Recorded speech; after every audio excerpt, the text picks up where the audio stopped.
พี่น้องเอาสถานการณ์น้ำมันตอนนี้ก็ยังว่าสู่ดีแล้วพี่น้องเนาะเมื่อกี้น่าจะใช้ลงกับไปพึ่งไปเติมน้ำมันมาบ่ได้เติมจากปั๊มพี่น้องเนาะเมิดแอดแหลดพี่น้องเนาะน้ำมันกับบ่มีเติมพี่น้องเอ้ยบัดนี้ครับสถานการณ์ตอนนี้เฮาก็ยังบ่สู่ดีจังใดเฮาก็คันบ่จำเป็นเฮาก็อย่าออกจากบ้านพี่น้องเนาะเฮาก็อยู่ในบ้านในซองเฮานี่ล่ะ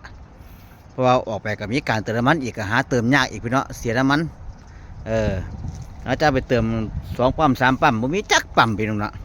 แห้งคอหล่อท่านว่าพี่น้องเนาะเฮาก็ถึงสถานการณ์มันเป็นจังไดเฮาก็พยายามสู้เก่าพี่น้องเนาะเฮาก็ต้องปรับตัวเข้ากับสถานการณ์โลกเขาเปลี่ยนแปลงเฮาก็ต้องเปลี่ยนแปลงตามกาลเวลาของมันพี่น้องเนาะก็ต้องเปลี่ยนแปลงตามกาลเวลาของมันแหละ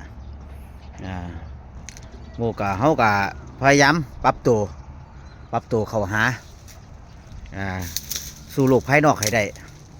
ถึงแม้เฮาที่อยู่แบบบ่ได้ออกไปไสก็แต่เฮาก็ต้องปรับตัวเพราะว่าตอนนี้เฮาก็สถานการณ์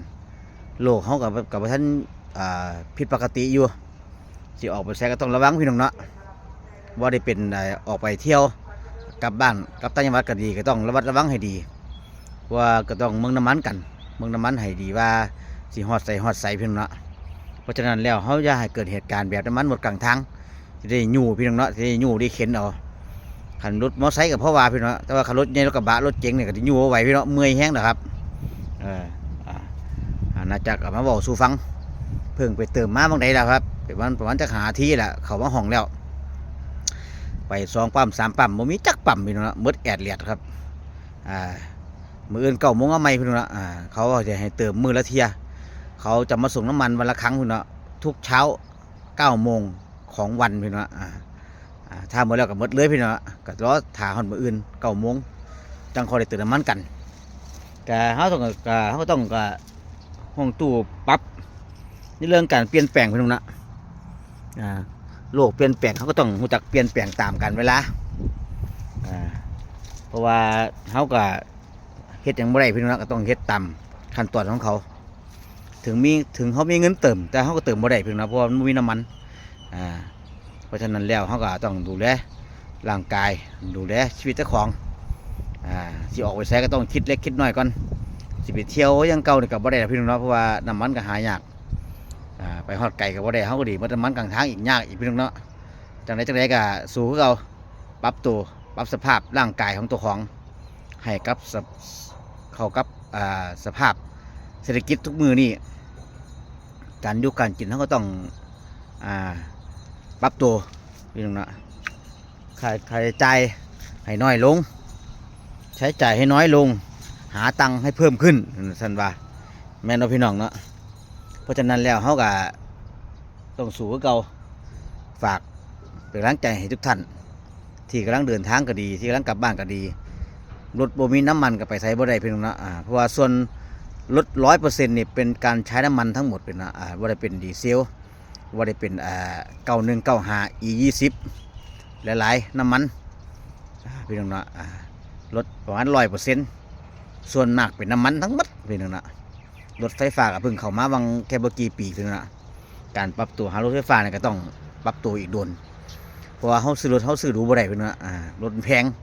เงินบาท2 บาทพี่น้องรถเนาะเป็นล้านก็มีเป็นแสน2-3 ล้านก็มีแล้วแต่ราคารถเป็นเนาะเพราะฉะนั้นแล้วเขาต้องปรับตัวให้เข้ากับสถานการณ์โลกให้มันได้พี่น้องนะอย่าเฮ็ดตัวฟุ่มเฟือยหลายจนเฮ็ดให้ของลำบากกับบ่ไหวพี่น้องนะเพราะฉะนั้นแล้วเราจะกับส่งกำลังใจมาเราสู้กันฟังถ้าสิออกไปไสก็ต้องเตรียมพร้อมทั้งน้ำมันทั้งรถทั้งคนพี่น้องนะเพราะว่าตอนนี้น้ำมันเขาก็ขาดแคลนตลาดอยู่ที่ไปใช้ก็ขี่รถมอเตอร์ไซค์เอาพี่น้องนะรถมอเตอร์ไซค์พอมันเติมหน่อยเติมที่100ก็เต็มทั้งแล้วพี่น้องนะแต่รถเนี่ยเขาเติมที่100บ่ได้ต้องเติมที่ละ500ขึ้นขั้นต่ำเขาตอนจะมาเติมที่100ก็บ่ได้ได้พี่น้องเนาะ มาสั่งว่าอันนั้นน่าจะเอาแค่นี้พี่น้องเนาะมาส่งกำลังใจให้ทำนี่ก่อนเราสู่กันฟังในรายวันสถานการณ์ณปัจจุบันนี้นะคิดดีทำดีเสมอไปได้ผลตอบแทนที่ดีเสมอมาพี่น้องน่าจะส่งกำลังใจแค่นี้พออย่าบอกฮุงมาเอาไปตับน้ำฮุงเด้อ รอเคลียร์แล้วพุ่งเนาะโบมันพ่อหนามบ่พ่อปุ๋ยพี่เนาะเอาสำนี้แหละครับเนาะมาต้องตั้งใจกันว่าส่วนของสถานการณ์โลกตอนนี้โลกน้ำมันเราขาดแคลนก็ต้องปรับตัวเข้าหาสถานการณ์ให้มันอยู่ได้พี่เนาะอีกอดีตที่ผ่านมาของก็ยังปรับตัวได้พี่เนาะช่วงโควิด19พี่เนาะเคยซื้อผ้าปิดจมูกกล่องละ800พี่เนาะผ้าแมสปิดจมูก10กล่องละ800บ่ครับพี่เนาะนั่นแหละครับอันนี้ก็คือแมสคือกันพี่เนาะน้ำมันมีเงินจะเติมบ่ได้พี่เนาะปากเซเวครับพอประมาณอีกถามว่าน้ำมันหมดยังเขาตอบว่าหมดแล้วพี่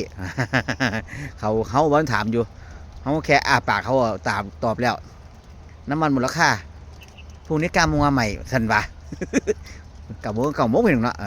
นั่งถามยังเที่ยงขึ้นอยู่เนาะ สั่งว่าบ๊ายบายสวัสดีครับฝนจะตกแล้วพี่เนาะฝ่าคืมลมมาแล้วบ๊ายบายสวัสดีครับ